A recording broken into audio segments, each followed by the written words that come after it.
host another conversation that's going to serve as a kind of interesting bookend, I think, to this morning's chat with Ali. I'll be talking with Fanny Damiette, the Director of Brand and Marketing Strategy for SSENSE.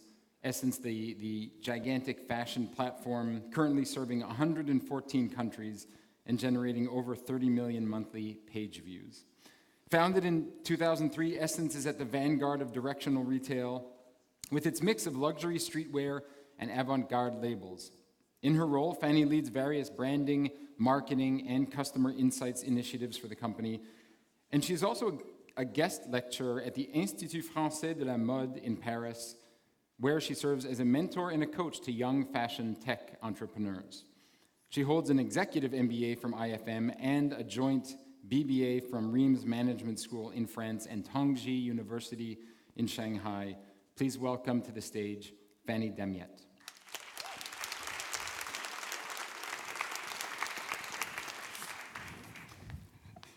So I'm going to try and replicate somewhat what we did this morning to draw some parallels and also contrasts. Yeah.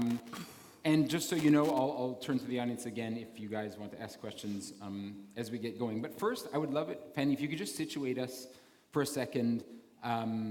What's happening at SSENSE right now, and how long have you been there? So I've been there for 2 years now. Okay. As you can hear, or will soon hear, I'm from France, Paris. So kind of a strong accent. Basically, SSENSE was, as you said, founded in 2003. By three brothers, so Rami, who is our CEO, Firas, who is the CFO, and Basel, who is the COO. So it's like that's the C-suite for you, and those are the three brothers. And SSENSE was founded as a school project. Basically, Rami was studying engineering at Polytechnique here in Montreal. And so he had to come up with a final project, a thesis project, and this is how SSENSE was born. So That's it's kind of an amazing, I didn't realize that. Yeah. I visited the offices recently, and I couldn't believe, it's so cool that this is happening in Montreal. You guys really are at the forefront of something pretty incredible. And also, it seems like growth is crazy. It's tremendous. Yeah. So I think, I've been there for 2 years, and I think in 2 years we basically doubled the size, roughly. So it's kind of difficult to keep the pace. Do you know how many people are there now, just to give people an idea? So roughly 400, but to be honest, it's like You blink and it could be 8, yeah. That's just nuts. It also felt like I was traveling in the future, by the way. It feels like a futuristic place kind of thing. Yes. I mean, from a fashion standpoint and from a, technology standpoint. Absolutely, and one of the things I always like to say when I have to introduce SSENSE is that we're not such a fashion company, actually. We're more like a tech company, or it's all about innovation in fashion and in technology, and in operations as well, actually. Okay. So everything is looked at through the lens of innovation and how can we do better than the current status quo of technology industry, fashion industry, operations, there's like the standardized way to do it, and then maybe there's another way that we can try. So it's all about try. Right now, so we saw Eric actually speak at Dynamic about the rebrand, the relaunch of SSENSE. Do you want to just fill us in a little bit on what's happening? Absolutely. There? So if you go right now on your laptops or on your cell phone on the SSENSE website, you're going to see something different from that. So this screenshot was the screenshot of our homepage. It was taken, I think, like a week ago. That used to be our homepage. Also, as you can see, we put content at the forefront of the website. And right now, if you go on the website, it's very different. So indeed, we brought Eric on board a year and a half ago.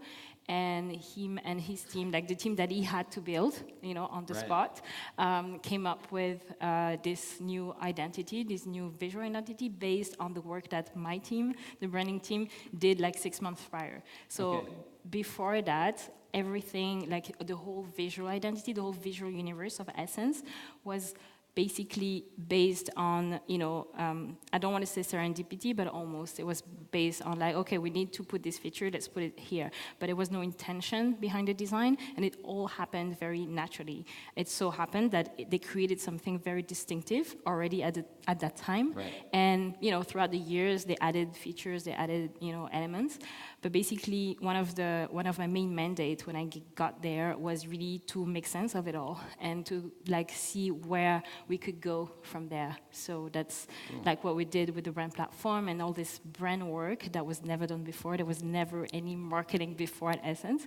And after that, we hired Eric based on a 30-minute phone call that I did myself. And I knew it was a fit. And then we just did this work. So, and what was it? Was it just this kind of angle of, things kind of being somewhat serendipitous that motivated that, or I guess what I'm trying to get is what's the underlying motivation for the rebrand? Was it a change of like true brand personality? No, actually, what happened is it all comes down to the intelligence of the brothers. SSENSE is a private company. As such, we don't have investors, we don't have stakeholders. It always built very organically. So almost like one stone at a time, and they built this gigantic company. So that means that they spent a lot of time, and they took their sweet time to build operations and infrastructure and to build a company in a very organic way. Okay. So they spent 10 years doing this. So it literally went from a basement to the office that you visited, and slowly. So because we had that growth, that amazing growth, that healthy growth, at some point they were looking at the business and realizing, okay, we're all set. Now we can actually ship in less than 24 hours in the US. We have amazing, partnerships with, logistics company and, our top talent in operation, in technology, in marketing. We have to build something similar. So this is where the thinking behind like the branding, not even a rebranding, a branding of Essence, and building the marketing, the communications, the design, and all that thinking that they wanted to build from the get-go, but they didn't want to focus on just the veneer. They wanted to like build the actual tool, the machine, and then focus on the soft and nice part. I love that. Yeah. It sounds like a very, I don't know, in the world of like, quick iteration and cut and paste and like, getting up to speed quickly, it sounds like that's a nice, true way to approach something like that. Yeah, absolutely. I think this is one of the things that attracted us, all like the employees the most, is that it's very rational behind it all. And it's also interesting because as an e-commerce, selling luxury brands and, like putting all this like shiny, beautiful things out there, you could think that it's all very shallow. The thinking behind it is very shallow, but it's not, because at the root of it, there are three brothers that have this, like they have this engineering thinking, this engineering mindset.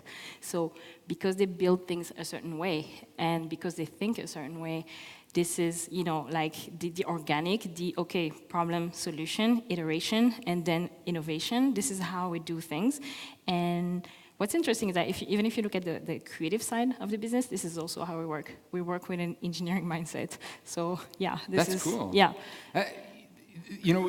I spoke this morning with Ali about this idea, or we touched on this idea of authenticity, right?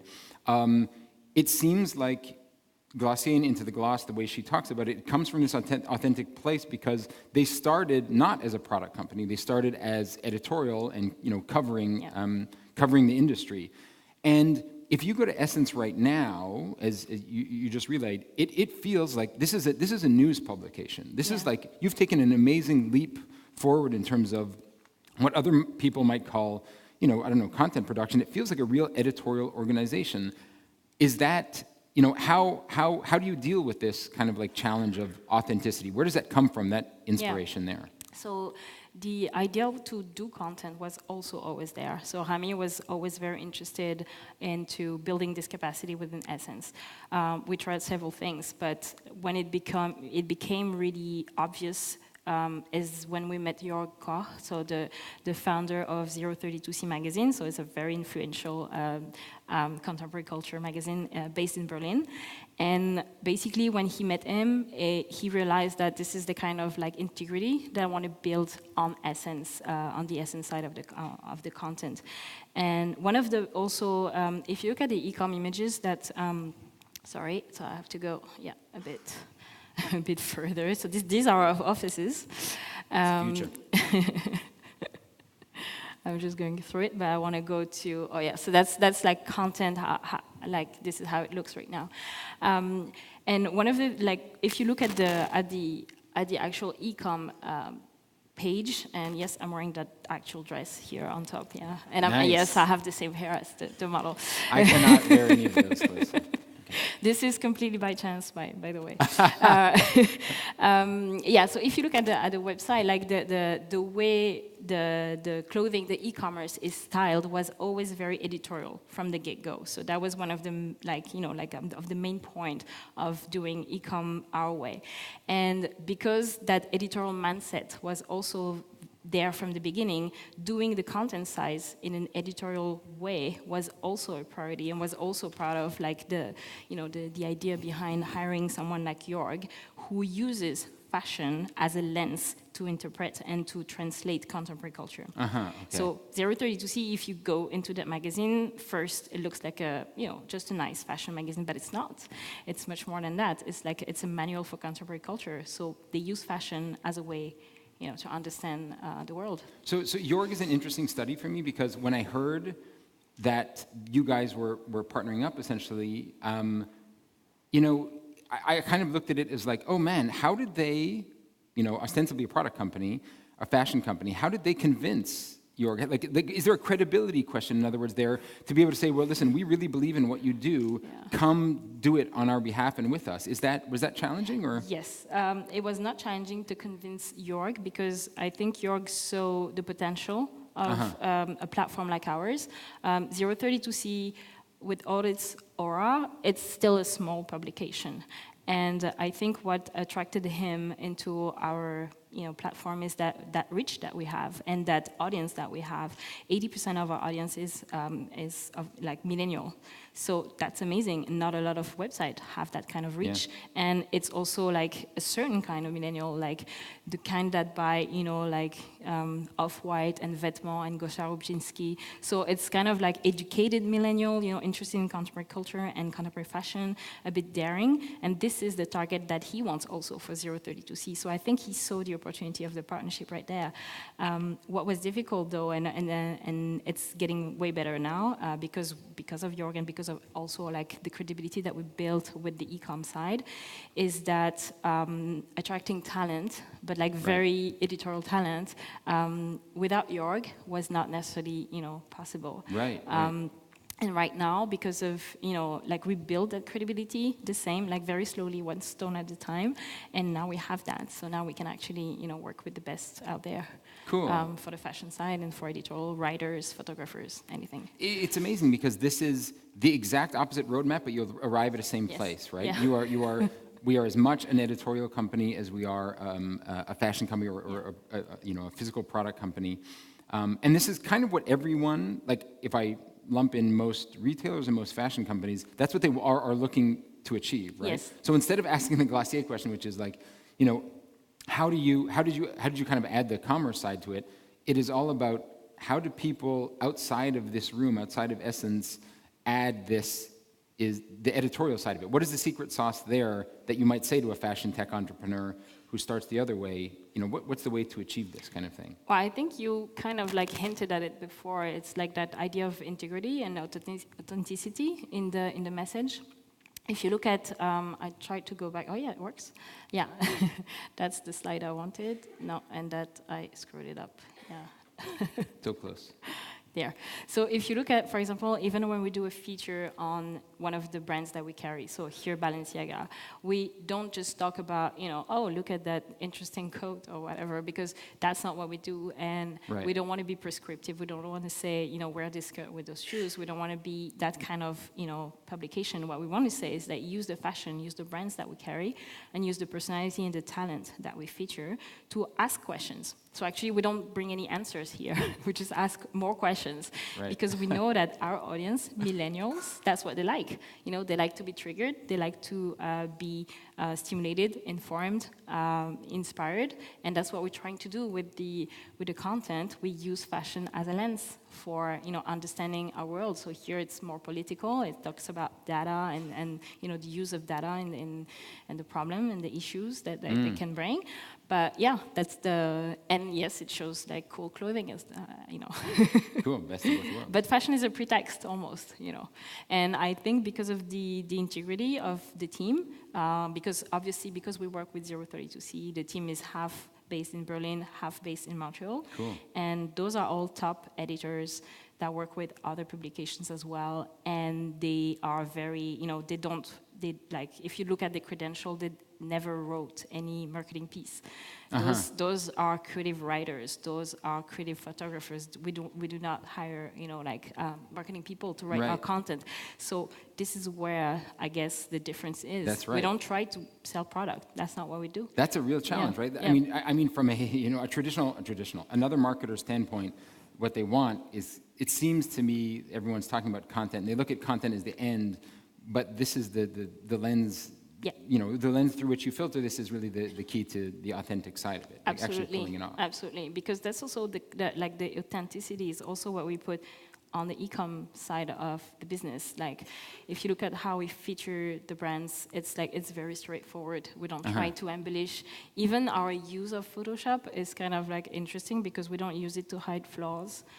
We just use it to, standardize a certain, so it looks nice altogether, but it's not just to correct a model's, scar or whatever. Like, if she has scar, we leave the scar. So it's like this authenticity was built from the beginning, and one of the mantra of Rami from the get-go, and possibly his brief to anyone who would work with us, is try to make it as simple and as authentic as possible, basically. So yeah. Any questions here? You can raise your hand. Okay, yep, right there. I know we do have a mic. If you don't mind, because for the live feed and for the edit later, I would love to get that mic'd up properly. Yes, thanks a lot for standing up, too. Is this on? It's perfect. I would love you to stand up, and let's get that mic on. Does she need to do anything? Is that on? Do I need to do anything? Press the button. Oh, no, it's already on. Is it off now? Is it on? Okay. Why can't I hear? Oh, there we go. Okay. Yeah. I was curious, apart from establishing SSENSE as an editorial as much as it is an e-commerce, I was curious about your foundation being made by engineers. What type of technology and new kind of digital tools is SSENSE looking to move into in the future? So thank you for that question. That's a cool one. Obviously, I'm not the best person to answer that, but I have some sort of answer still. So in terms of the technology and the innovation that we want to feature, so just as an idea of how we use that. So when the website was created back in 2003, SSENSE was the first to use the liquid layout, the first commercial website to use that liquid layout. And at the beginning, it was a bit oh, okay, interesting. The industry would just look at us like we would be, this weird kid. And now they all do it. So that's the kind of thing that we do. Right now, our engineers are trying to maximize the back end. So we work a lot on the back end, because we grew so fast that you have to adapt your operations and your technology with the bandwidth that we have. So now there's a lot of visit on the website, and also because now we carry all these cool brands and also established brands, we get a lot of visitor on that website. So the platform now is our main focus. And in terms of next step, we actually go we explore right now. So anything from, artificial intelligence that we were talking about it before, or we're exploring basically everything. We also have in-house hackathons, and we have something that we created, actually, that it's called the Brand Lab, to enable like the teams to come up with their own ideas and their own project, and some of them are IT related. So it's like the innovation really comes from the base. It doesn't come, like it's not top-down innovation. We're trying to empower the employees, like even like juniors, to come up with their own project, and IT is no exception. One thing I will say, and also we don't, Essence, I don't work with, but I was amazed that even though everyone says we're a tech company, you know, like we are a tech company first, Essence really is. I came away there thinking there is no one else that I know of in Montreal in this space that is actually making the headway that you guys are on the tech side of things. Like the way that product is being run, the way that those iterations are working, the way that sprints are being planned, the way that you're actually delivering, you're continuously delivering. It was a really impressive tech operation going on, more than I've seen around the city, especially, and even out west with people that we work with. It's pretty cool. It's true, and that's our main focus. And we're also in like a logistic company, yeah, which is something that not a lot of people realize. But like when you have a website and when you ship as many merchandise as we do, you actually need solid, like really, really solid operations and logistics. And that's something that they focused on really, really early on. So we have like killer, you know, deadlines and like. It's amazing. Because everyone will say that too. We are a logistics company. I know, but that team is amazing. So yeah, no. Cool. Any other questions? So one of the other things that I'm kind of wondering about is, I'm going to tie this together, you know, the power of content, as you kind of put this before. So in earlier stuff that I've seen you write, I saw you talk a lot about luxury markets. And one of the things you talked about was, you know, especially as you expand and go to different countries, you need to be both obviously local and global, right? You need to have these like local sensibilities and this uniqueness and not just do the same thing everywhere. You guys are in 114 countries. Yes. How do you incorporate that kind of perspective into this?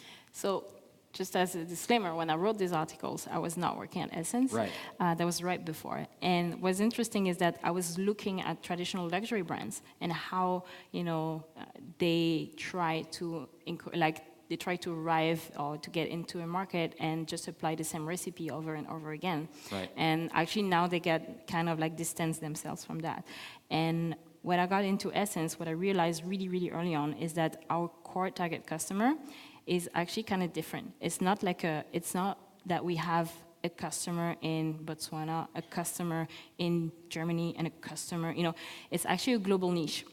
And this global niche, because they are digital native, because they're made of millennials who are just on the internet constantly, and this is their first, you know, like their first reference for everything, for information, for commerce, for anything, for entertainment, they just go online. So those guys are actually, you know, have a similar behavior, and they have similar interests, and they have similar reflexes in terms of like how they consume information, how they consume merchandise. So that's the interesting thing, is that I almost contradict myself right now with what I wrote back. So this back fashion in the days. consumer is so niche that you can kind of think cross borders. Yeah, but it's a big one because it's a global niche. Right. But basically, let's say, you know, if we start doing specific marketing operations in, like, you know, in Kenya, let's say, well, it's actually those guys in Kenya are pretty similar from, you know, the same kind of like consumer in, you know, in the UK, because they're interested in the same things. Like they would read our content and understand the same thing because they have the same references. So it's... That must be such a crazy challenge, this idea of customer insights across borders. I mean, obviously a lot of people deal with it, but like to mine it to the point where you feel like, okay, if we're gonna invest to this degree in editorial, I know, you know, someone in these 87 countries, it's also going to resonate with them. How do you handle that from a... Well, that's because, okay, so that's interesting. That's an interesting like thing, and that's a whole other conversation. But like, it's the prerogative of luxury, basically. It's because you are luxury and you establish yourself as like a brand, you can actually be more, I would say, I don't know how to say that, but like you can be more directional in the way you convey information, the way what you want to convey as a message. So it's more of a top-down approach. Is that what you meant by directional fashion? When I read that intro, I saw directional fashion. Is that what it means? It's more like editorial, but yeah, it's like basically having this point of view. So this is essence, right? Like what we're trying to put out there is like this strong point of view. So whereas it is in our brand selection, 400 designers, obviously, it's not like the standard designer, just like the standard list. Right. It's also like a mix of coup de cœur that we would have, or some like the very, very young designer who would just like, you know, would just bought their first collection fresh off the school. Or, so that's like a form of selection. And then we do the same with the content. So content also, we have this point of view that we want to express. And you can agree or disagree, but this is our point of view. So that's the prerogative of luxury. Is that you have a strong point of view. That's an awesome ballgame, because Yeah. Ali Weiss says we let our customers make all these decisions. Yeah, And you come at it from a different angle. exactly. Cool. Yeah. But that's also because that's the reason why people come on Essence, right? It's Right. because we have this point of view. Right, So right. might That's as what well they're just develop that. Yeah, absolutely. So you and I spoke earlier about like, okay, you said you wrote this stuff before you were at Essence, but it was a cool kind of like, linchpin to be like, this is the power of content. I wrote this stuff, and that kind of got us into that. So I wonder, as a bridge, you're a mentor to these young fashion tech entrepreneurs. What do you find yourself relaying as advice for people who are kind of getting into this space? Yeah, we talked about authenticity and integrity, and that this is like one of my first, I would say like my standard advice. Okay. And I guess like the previous speaker also, Dani is exactly what she said, right? It's like, it's that be yourself that can sound a bit like, okay, 101, like motivational speak. Right. But it's actually kind of true, because out there's so much stuff, like especially online, as like fashion companies, how many fashion brands are created every day and how many die every day, So the only way to be different is to be yourself. So for those entrepreneurs, even though like very few of them come up with like clothing project, they're more like platforms or talent oriented. But that's my standard advice. It's like all about integrity, because Cool. as soon as you let that go, then It's so weird. Like the best advice is always the simplest thing, and like of course everyone says the same thing, but it's nice to feel like, okay, there's the truth is actually in something as simple as that. yeah. Exactly. I ask this usually when I interview anyone, but like, that might be the same answer. What keeps you up at night? What are the things that you worry about as a marketer leading an organization like this? What's the main concern for you? I say because of the pace of Essence is like keeping up. It's just that. Is that, sometimes the way we work is that we work with like project-based. Okay. So, like an IT guy can come up to me and say, hey, I have this idea, but I need you guys for like this and that. And then, okay, so I have to create like a team for you and like just like help you the best I can. But then, the director of communication can come up to me and say, okay, I have this thing and it's due like yesterday. Okay, so I have to help you and support you the best as I can. So it's more like that, like it's keeping up. Cool.